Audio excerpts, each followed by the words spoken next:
Vous savez, l'activité sismique augmente non seulement dans la zone des volcans, mais aussi, étonnamment et paradoxalement, au fond des océans.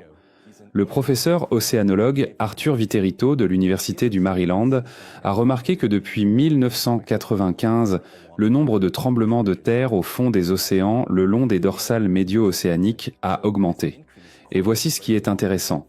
Cette augmentation est très bien corrélée à l'augmentation globale des températures, avec un coefficient de corrélation de 0,7, bien que la température soit en retard d'environ 2 ans par rapport au graphique de sismicité. Il semble que l'activité sismique et volcanique le long de ces crêtes augmente les sources hydrothermales et réchauffe l'océan, ce qui entraîne des émissions de gaz à effet de serre et, bien sûr, un réchauffement de l'atmosphère. Lorsque l'on met tous ces facteurs ensemble, il semble que tout ce que nous voyons est vraiment lié.